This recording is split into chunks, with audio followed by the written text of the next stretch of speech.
My fruits. Wasn't it an absolute thrill to hear from Lady Antonia last week? An absolute thrill. She dragged Meghan for filth, in that subtle way that the English aristocracy do. It was really delicious and great to hear from her. I know it was a few days ago, but, I'm catching up. Oh, by the way, please, no complaints that I'm not wearing the usual crown. I've worn it for a year. I know most of you adore it, and I do too. It's beautiful, but it's heavy. And it sometimes leaves a dent in my forehead after I finish recording, So I'm sorry. Not today. That's gone, the hair's down, and I just want to be free, and I've still got my electric fan on. Anyway, Lady Tony, I love the gal. Actually really love some of her offspring, let's put it that way, who have always been very enlightening. But how delicious for her to speak up. If you missed it, this was just a snippet in an interview that she did for the Telegraph. If you're not aware, Lady Antonia is not just a lady, actually. She's a Dame. She received her damehood in 2011 from the Queen. And she, among her ex-husbands, I think there were two. Yeah, the second one was Harold Pinter, the playwright. And she, in this interview she gave, she showed how even sort of semi-establishment figures of aristocracy welcomed Meghan, not just as they usually would, but with a sort of extra special oomph into the fold, into the world, to try and give her a pathway in an introduction, because they knew that she was an outsider, not because she was black, not because of anything other than the fact that she was from a different country, a different culture. And even people from within this country don't understand the culture within royal circles and the upper class circles. So she was doing what any decent woman would do. And she reached out to Frogmore Cottage. It seems that her strenuations were a waste of time, but she reached out to Frogspawn. Spurned she was, spurned, and then she went on to say that, well, I'll read it out to you, my dear. Lady Antonia turns 90 next week, so happy birthday, my dear. Happy birthday. When Meghan first came to this country, I was very much in favour of her as an independent force. In order to remain the same, you must change. I wrote her a letter. I said, do not reply. I was just talking about independent women in history I've written about. I sent it to Frogmore. It came back saying, not known at this address. Now, I don't know if Meghan had anything to do with that or Harry, but it's not very polite, is it? Not known at this address. What, at Frogspawn Cottage? That's supposed to be their official residence, so why was she not known there? Who do we blame? The staff? The pigeon carriers or the Harkles? I don't know. I truly don't know. Anyway, moving on. She said, now, I'm afraid appearing on Oprah Winfrey was worse than a crime. Hear, hear. Worse than a crime. It was a mistake. I just wish vainly she'd shut up. And Prince Harry. And Prince Andrew. Well, Andrew only piped up once, didn't he? But that was worth 1,000 pipings up, unfortunately, for Andrew. You wouldn't really find him under the dictionary definition for the word charismatic, would you? That boy. You really wouldn't. I'd like to see another photograph of the Duchess of Cambridge rather than read another thing about Prince Harry. Oh, well, don't so many of us feel that way, Lady Antonia. Don't so many of us feel that way. And the reason I wanted to make sure that I brought that to your attention, in case you hadn't heard about it, was because, over the past 2 weeks, I've been to not one, not two, but 3 different country houses as a guest. Having a wonderful time, I've got to tell you. And I wanted you to know that it is so different in comparison to just 6 months ago within the aristocracy, and totally different to a year ago. Not in the way that they think, but in what they are willing to say within earshot of those who might blab. There is less fear, because this wokeness and this feardom, some would think or say that it doesn't affect the aristocracy. It has. It really has. Over the last year or two, you know. Some aren't quite so brave as they once were. And what I found to be true is that only some of the very old school aristocrats are totally fearless and say what they really feel and think. And of course, I'm much more at home in their company than the ones that hedge around. But some of the younger generations and some of the ones who aren't quite so sticklerish. I'm trying to find the words to express myself here, but hopefully you get my drift. It's hard to try and convey how various portions of society operate and work, think and feel. But there's been a definite shift in caution over the last few months where people are beginning to express how they feel, regardless of consequence, or regardless of, without fear or favour of being judged too harshly for it. It still exists, don't get me wrong, and one of the reasons, it often depends on how much money these aristocratic families have got, because although a number of them obviously have no financial worries in the world, a lot of them are close to stony broke. A lot of them have to slug their guts out to keep these vast estates in working order and getting the punters in. A lot of them rely on hiring their gas out as wedding venues or, gift shops, museums, this kind of thing. Tons of staff, hundreds of staff getting it all in. And they have the fear of cancellation, in this society. One little word that you say gets reported in the press, and cancel them, shut them down, So, some of these aristocrats who once might have been more forthright in their views, it's even been infecting and affecting them as well. But, Lady Antonia, 90 years old, already had a successful career, got a damehood, she doesn't have to worry quite so much about that kind of thing, or who's going to be bringing in the bacon. She's eaten a lot of bacon already, and she's got rashers in grand supply, my dear, so she's absolutely fine. I understand that for those of us that follow what the Harkles get up to, it might seem just like a trivial, trifling little thing, but actually it's big, because who else speaks out about them in this way and calls it for what it is, a crime? Now, I wasn't able to broadcast when this came up in the news about Britney Spears. This was a couple of weeks ago, wasn't it? But I did get lots of comments from you asking for my opinion. I think you know that sometimes we skip over current news and popular culture, don't we, and what's going on. And lots of you wanted my opinion on Britney Spears and the videos that emerged via Kevin Federline of her berating her children. Now, brace yourself, because I don't have the popular view, as usual. I saw two clips. One was Britney berating her child in a bedroom, asking him to respect her as a woman.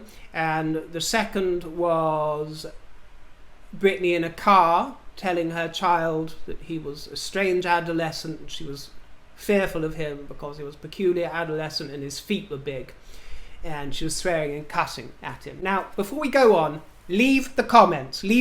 Don't send me loads of comments defending her, because I don't want to hear about it, and because I already know the defence. I've seen all the comments online. Most people defend Britney Spears, think that her behaviour was absolutely acceptable, no different from the way they were raised, and it didn't do them any harm, and it was good old-fashioned discipline.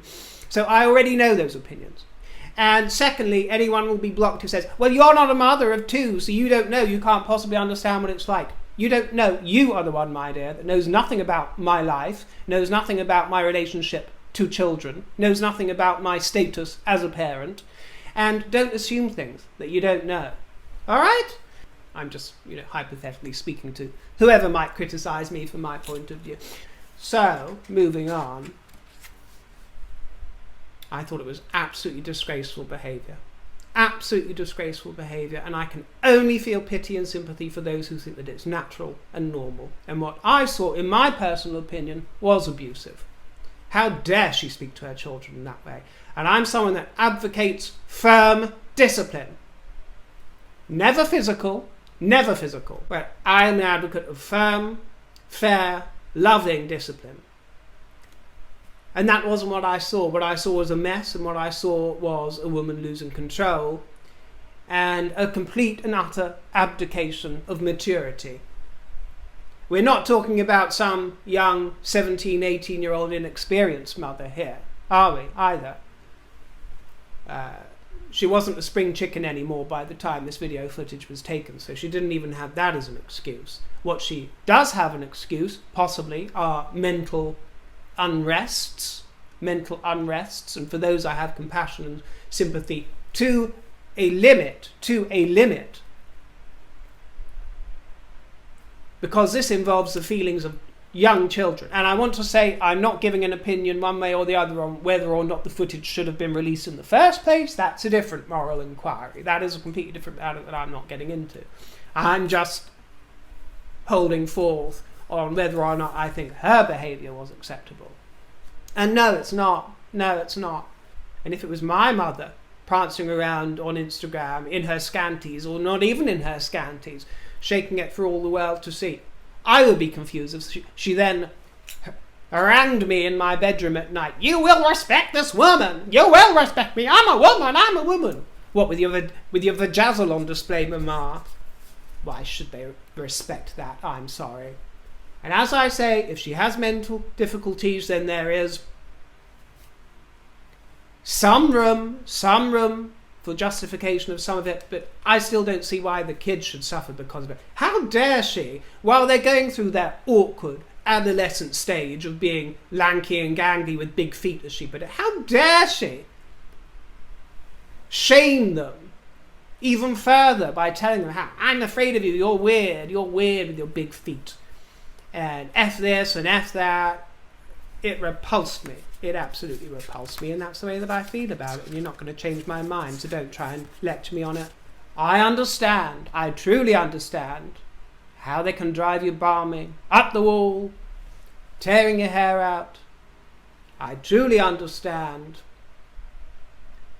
how people might want a quick, effective end to their boisterousness,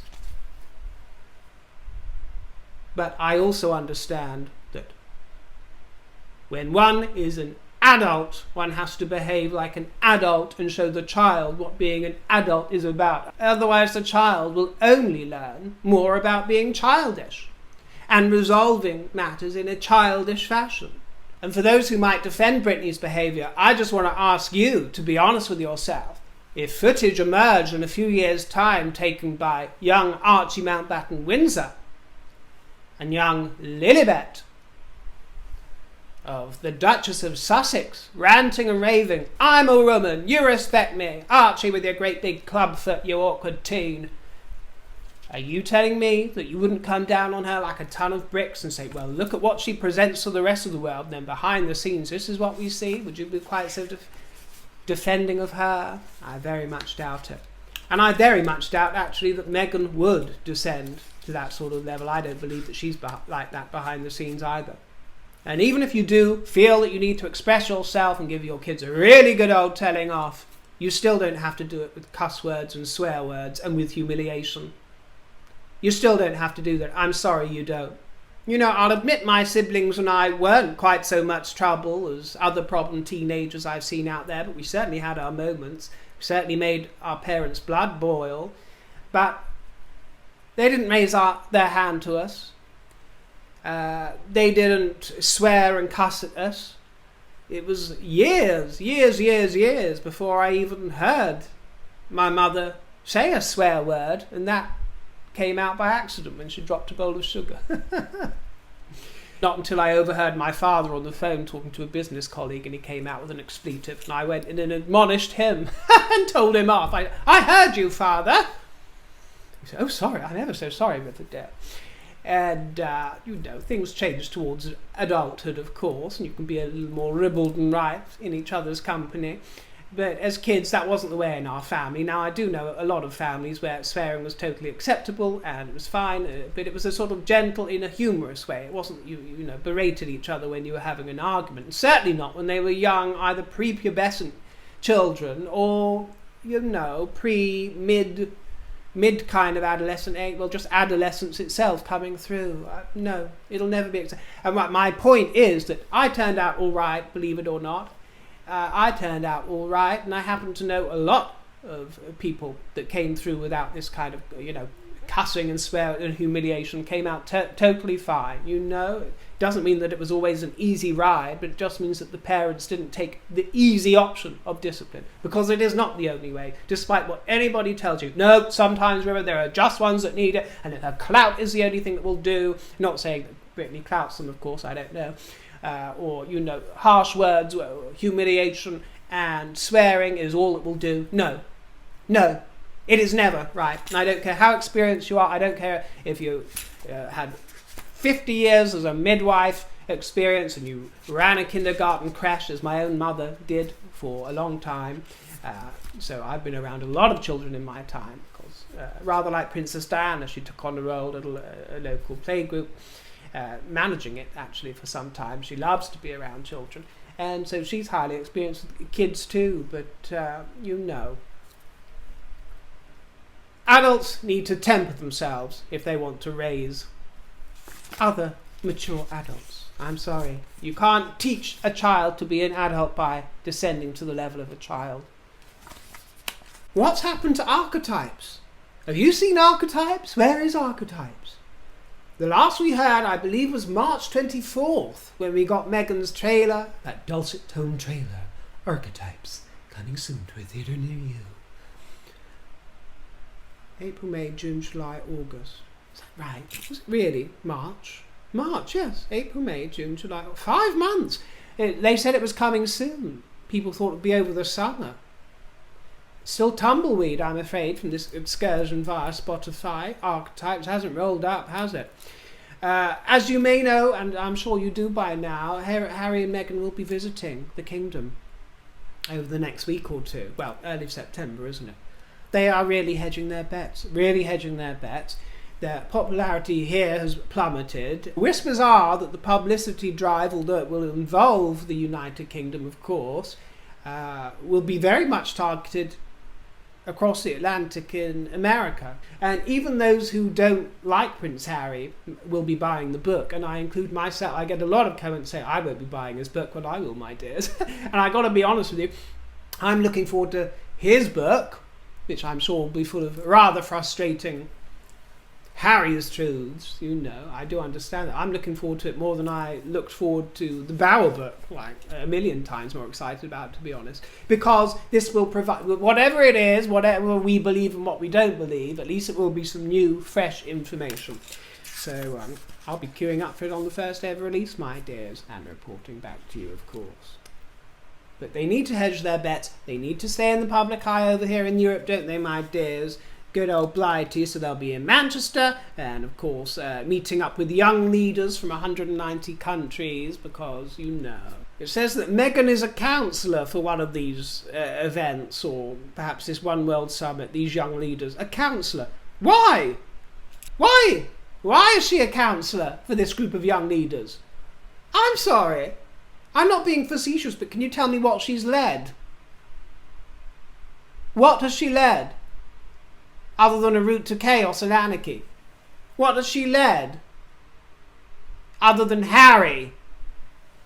What has she led other than his appendage? I'm sorry. A counsellor for world leaders? They're going to need counselling after she's counselled them, my dears. Are you kidding me? She ain't a leader. Where's her expertise?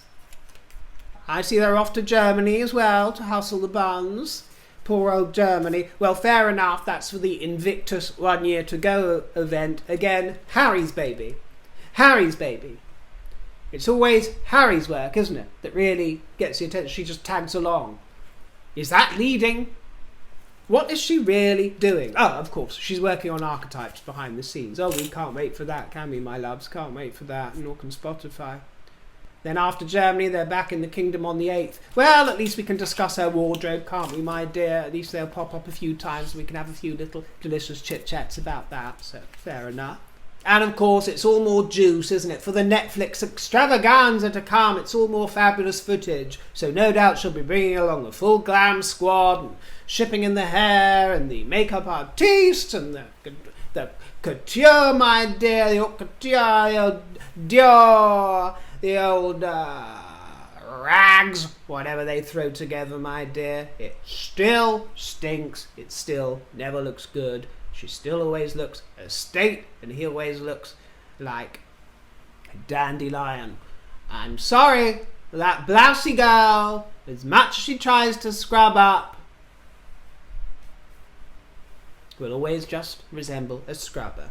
Ain't the gal's fault. Ain't the gal's fault. She looks better when she's au naturel, in my opinion, so there's nothing wrong with the gal. But don't try and dress yourself up, because you always look like a dog's dinner. And Harry, in your brioni, no, it still doesn't make you look like a grown-up. You may as well stay in your old Antonian school uniform, your tie and shorts. Scrappy-doo. Scrappy-doo and Scrappy-don't, the pair of them. Miserable. Shaggy, that's the one. He looks like Shaggy. No offence to Shaggy, because we all loved Shaggy. Shaggy and Haggy. The fun never ends with those two, does it, my dears? My dears.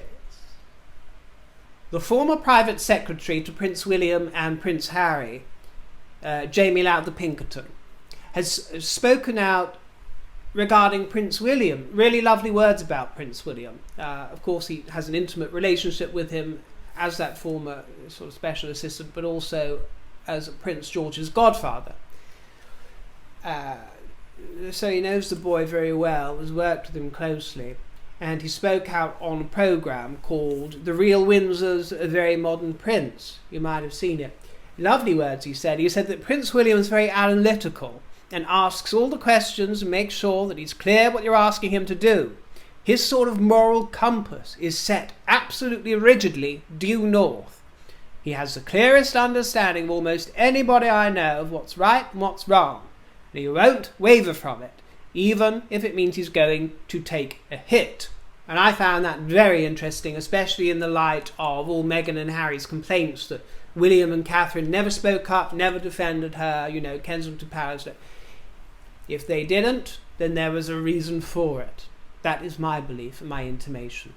As Jamie Lowther Pinkerton says, William's moral compass, if that's what you want to call it, Big Willy, always points rigidly north. Doesn't that put wonderful image in your mind of that sturdy moral compass of our dashing Big William, pointing turgidly north, northwards, again and again and again, bashing it home. What a wonderful bout of imagery that is. Thank you for that, Jamie Lowtherton, Princekins, whatever your name is. That moral compass points rigidly north, so if there were any doubts in William's mind that he thought, oh, perhaps I should have spoken out in defence of the Harkles, they've got a point, he would have done it by now.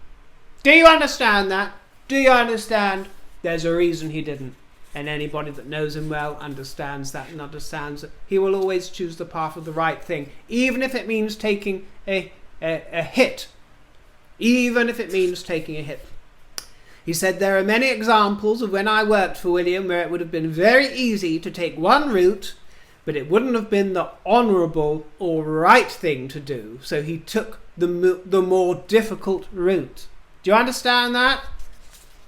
He could have appeased the press and the international outrage and the furore in the wake of that interview if he had come forth with some grovelling, snivelling apology, but it wouldn't have been the honourable or right thing to do, so he takes the more difficult route. Do you understand? Which means taking a lot more criticism. He said that William's role model is the Queen, and the monarchy will be in safe hands when he succeeds. He said that William's inevitably drawn a lot from the example that the Queen's given over the years. The monarchy has always changed, it's always evolved. Each generation will do things slightly differently. There'll be lots of common themes. That's why it's an evolution, not a revolution. I also wanted to send very belated birthday greetings to the Princess Royal, our darling Anne, who turned 72 years old on the 15th of August. So a while ago now, but happy birthday, dear, and a lovely image was shared. We just absolutely adore you.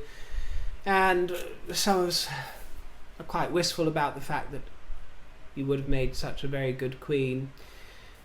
Even for those of us who really like Charles, one can't help but think about the alternative scenario, which would have been your stewardship, Anne, which might have been slightly wiser.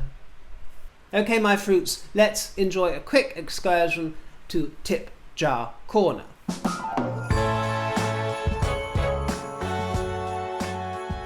A few little finds to show you, dear, some from the charity shops, some from the vintage fair, and second-hand Susie, she sends her regards to all of you, my dear. Love old second-hand. We had a really good cosy catch-up last week, and we had a nice walk out in the park.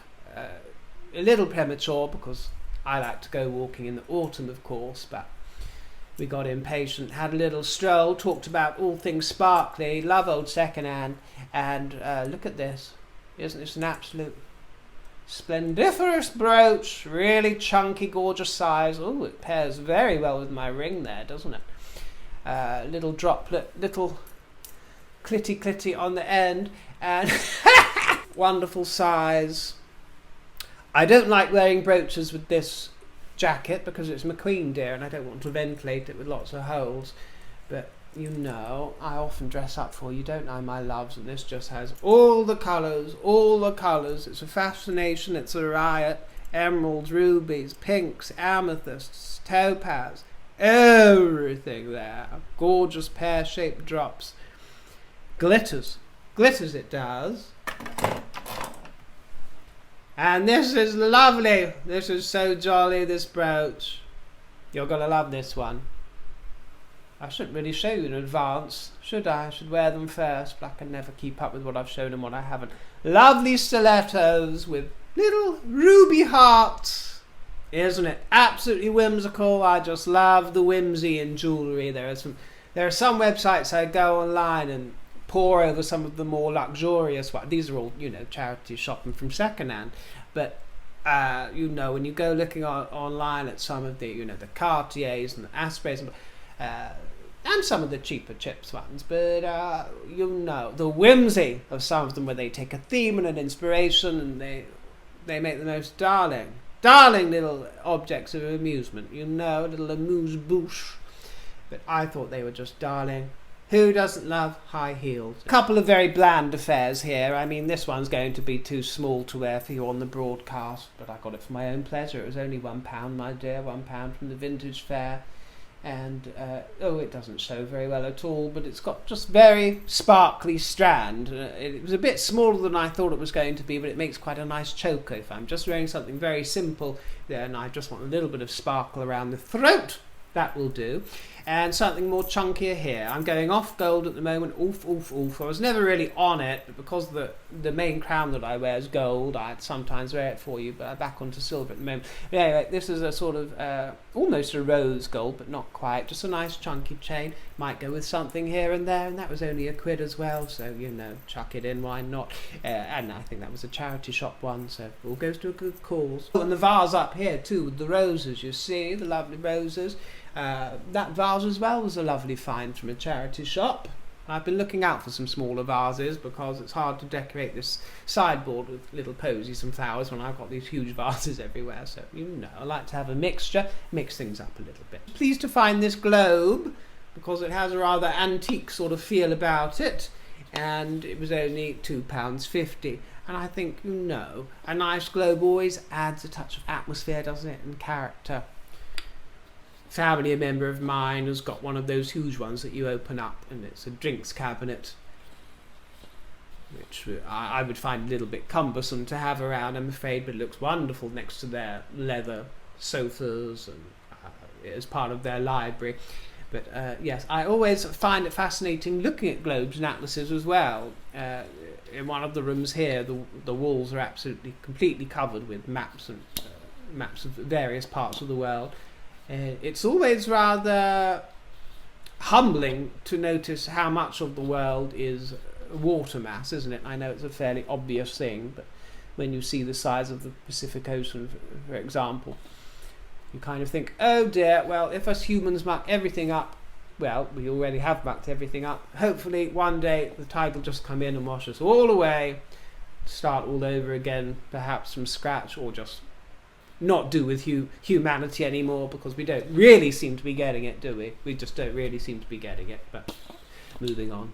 Thanks so much for those of you who treated me to a tip. I hope you enjoyed seeing my tip jar finds, and I'll show you more soon, my loves, especially coming through in the autumn. There'll be more of that, so thank you, especially to you, and I will see you in the next broadcast. It's been plum catching up, and it'll be plum to see you again, so stay royal at all times. Toodle pip.